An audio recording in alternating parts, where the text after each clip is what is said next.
you doing today? I'm Officer Hoffman, Jefferson City Police Department. You know why I'm contacting you?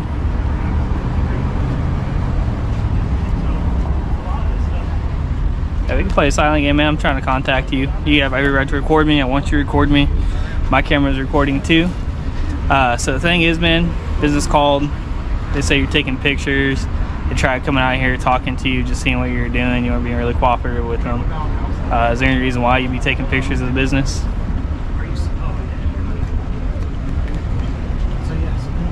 At all? Anything? You got an ID on you? It is a bad problem. I need to see your ID, man. Sorry, I need to see your ID. Do you need a language translator at all?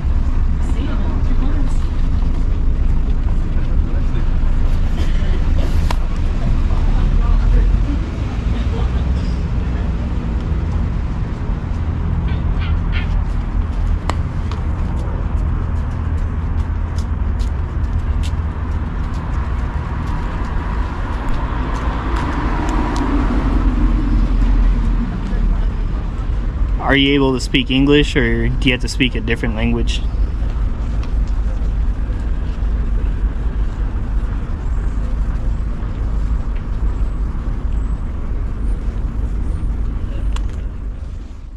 Seconds. What begins as a routine police interaction quickly turns into a powerful lesson about constitutional rights in a public space. Officers approach a man who is simply filming outside a public bank, claiming they're just checking on the situation. It's a familiar tactic. Start with friendly conversation, ease into questioning, and then attempt to take control of the encounter. But this man refuses to play along. He stays calm, says almost nothing, makes no threats, and shows no hostility. Yet his quiet confidence speaks louder than any argument. As the officers push the limits of their authority, his unwavering composure exposes exactly where the law stands, setting the stage for a confrontation you won't want to miss. Are you able to speak English? Do you need me to contact a translator for you?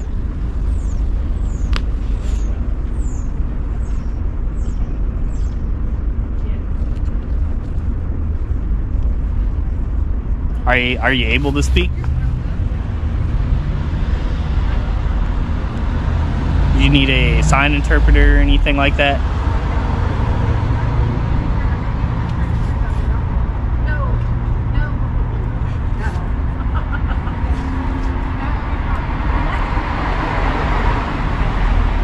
Hey man, look, the thing is, they doesn't want you here. It's okay, you don't have to talk to me, but business wants you moved on.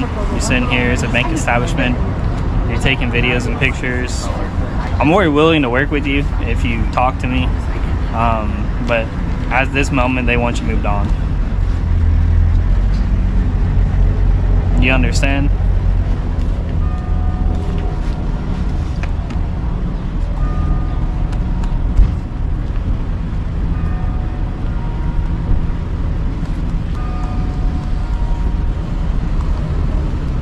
Can't be here right now. What's up, man? How you doing? Not talking. Not talking? Okay, man. Hey, they want you moved on, okay?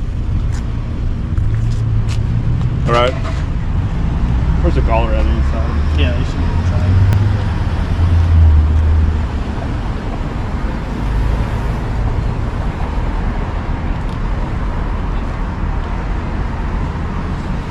I guess frustrating too. Thank you for what little cooperation you did give me. I mean, you probably was outside enjoying your day, taking pictures, I get it. But the thing is, as a bank establishment, taking pictures of the establishment can be considered free case in the building, which is suspicious activity. By now, the lead officer begins asking a familiar series of questions. Do you have ID? Why are you filming? Do you speak English? One after another, the questions keep coming, seemingly aimed at getting the man to explain himself. But he doesn't take the bait. Instead, he remains calm and silent, offering no unnecessary information and showing no signs of aggression. As the conversation continues, the tension steadily builds. The officers continue pressing for answers while he simply stands his ground, exercising what he believes are his constitutional rights in a public place.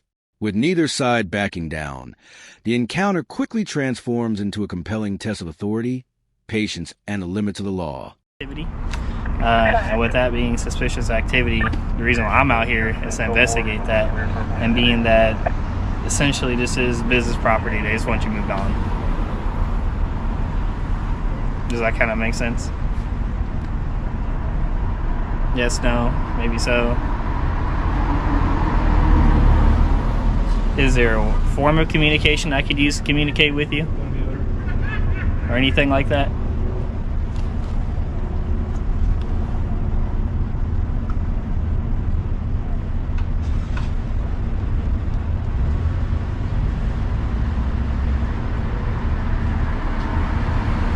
Is there any other extra way you could cooperate with me or speak with me or anything, sir?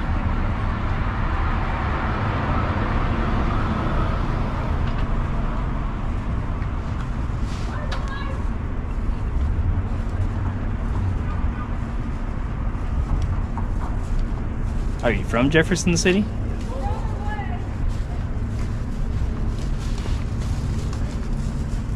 Are you from here?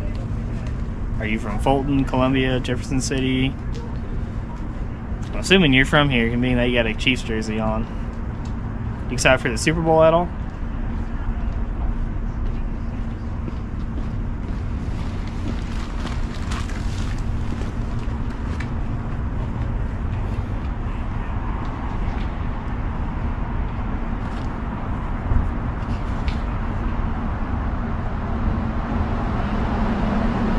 It's fine if you don't want to speak to me, but you got a driver's license on you so I can at least identify you and say I talked to you per my policy.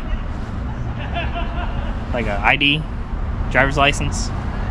Now, with their initial questions going nowhere, the officers change their approach.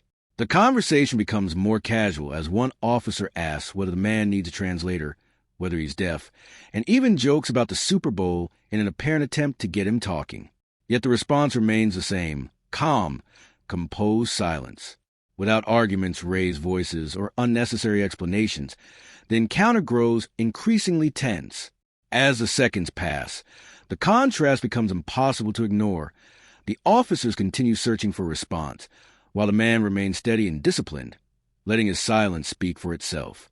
It's a moment that keeps viewers wondering what will happen next as the pressure on both sides continues to build.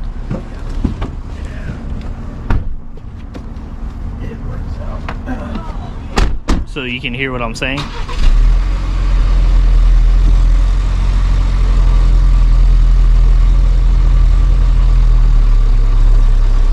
So can you hear me?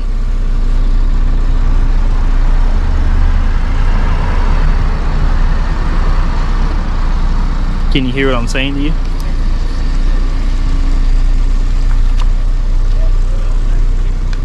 I can't give you my pen, man. I can't do that per my policy. I can't give you my items and tools I use for work. I can't do that. I can't do that. You'd have to use your phone.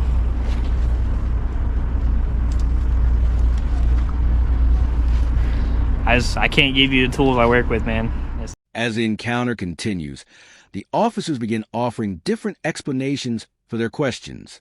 One suggests that photographing a bank could raise concerns about potential criminal activity, attempting to explain why they initiated contact. Meanwhile, the man remains calm, composed, and silent, never becoming confrontational or argumentative. He doesn't interrupt, doesn't escalate the situation, and doesn't abandon the position he has chosen to take. The longer the exchange continues, the more the focus shifts from the camera in his hands to the interaction itself. Every unanswered question adds to the tension, leaving viewers to judge whether the officer's actions are justified or whether the man's rights are being respected. By the end, the encounter has evolved into more than a simple police stop. It's a compelling test of authority, restraint, and the boundaries of constitutional rights, with the audience left to decide who handled the moment best. I do. I apologize.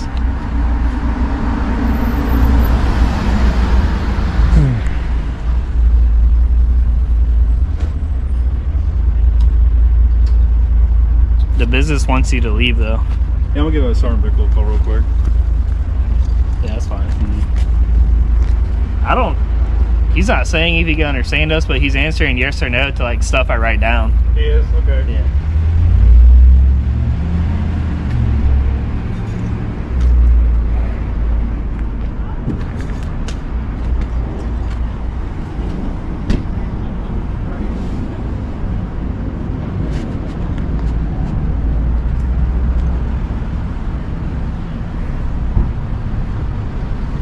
Are you like an auditor? 33 Jeff traffic stop.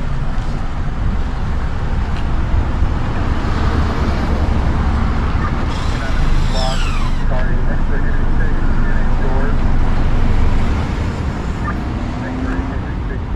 Doors on a black space receiver. And if you want to stand here, we can stand here. But at the end of the day, the business wants you to move on, okay?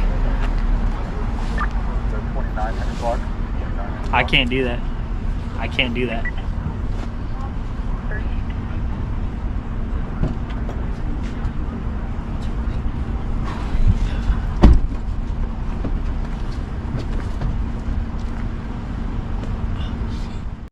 As the encounter drags on, the officer's frustration becomes increasingly noticeable. The conversation begins to repeat itself, with the same questions asked again and familiar explanations repeated. At one point, an officer cites department policy when declining a request involving his pen, while another continues pressing for a response that never comes. Despite the growing tension, the man remains calm, composed, and completely silent. He doesn't argue, interrupt, or escalate the situation. He simply maintains his position with remarkable discipline. That silence gradually becomes a defining feature of the encounter, shifting attention away from the original reason for the stop and toward the conduct of everyone involved. What started as a routine interaction has evolved into a compelling test of patience, professionalism, and the limits of authority, leaving viewers to decide for themselves who handle the situation more effectively.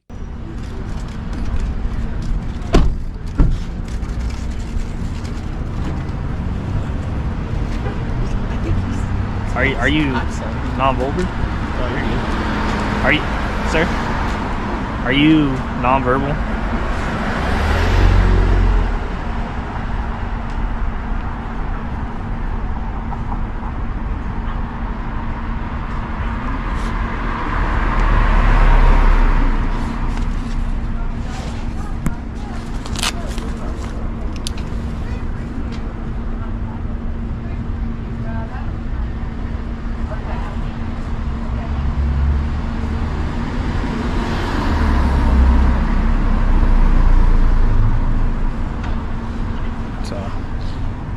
I can't give you my equipment. I can't.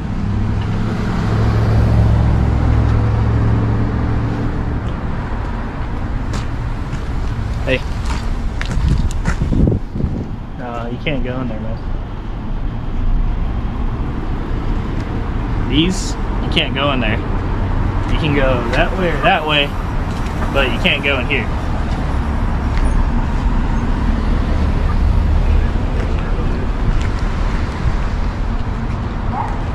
Excuse me.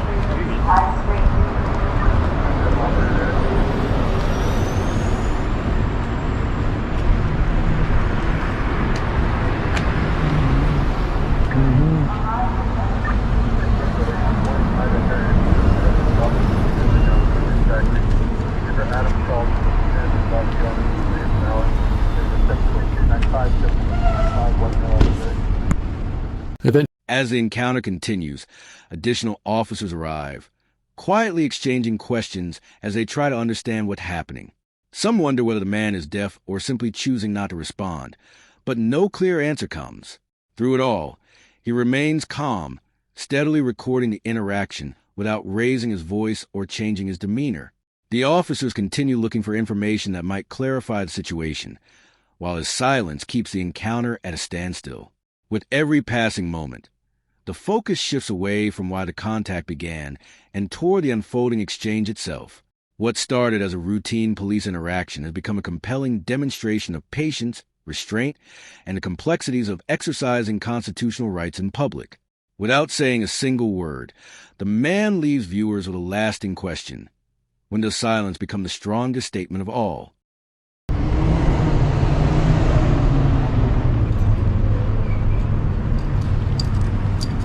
Hi, man.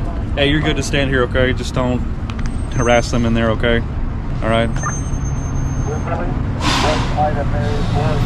Okay. Like I said, don't be following them. Don't do anything weird like that, okay? But you can stand right here. Just don't go in there, okay? Same private property. You can just stand here and record. I can't give you my equipment, man. I mean, I'm not gonna do that, okay? Are you deaf? I can't give you my equipment. Okay. I won't tell them that. Okay. Is he deaf or? I don't know. Are you deaf? Are you hard of hearing? I can't give you my equipment. I'll try this. Try to ask him if he's dead. Let's write down and ask him.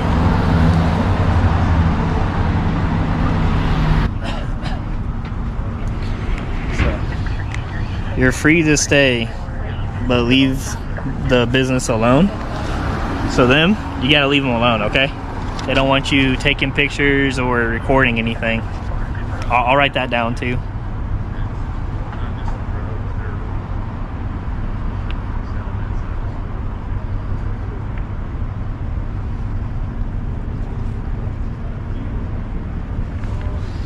So, no pictures or recording the bank.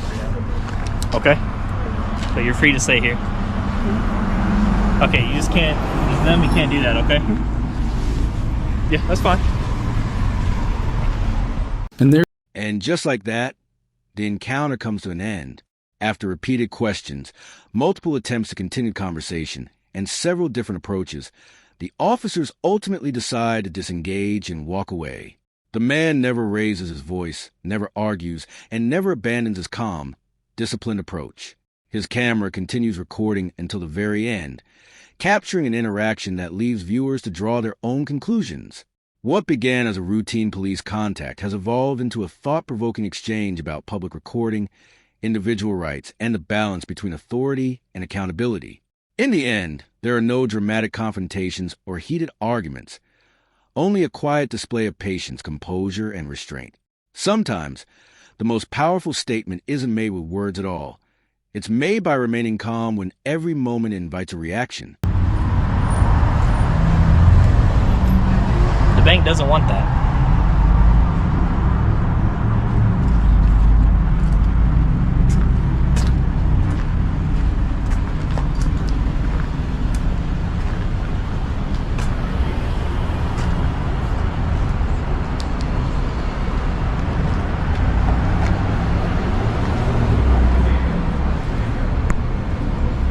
You good, brother? Everything good? He's fine. He just can't be recording the bank.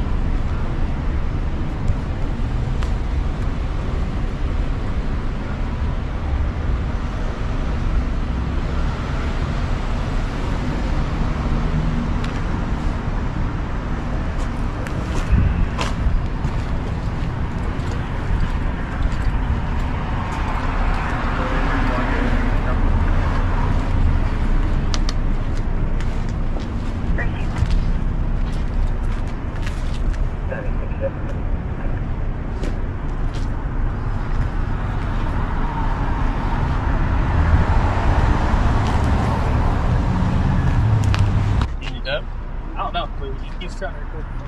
I mean, he can do it. They don't do it. They don't press cards. Alright, man. I mean, he's not hurting anything, but they don't want to be victim. You can't do nothing. Yeah. Like I said, it's not illegal to be just stuff like this. So. Okay. Alright, man. Good. Oh, Do you want to type the narrative or you want to? I can type it. Okay. So, Is he deaf? I don't know. He still hasn't talked to me, and I'm not gonna give him pen and paper. So.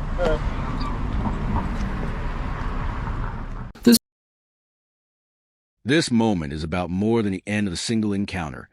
It's a reminder of the importance of staying calm, remaining aware of your rights, and handling difficult situations with composure. Real confidence isn't measured by who speaks the loudest. It's often revealed through patience, self-control, and informed decision-making under pressure.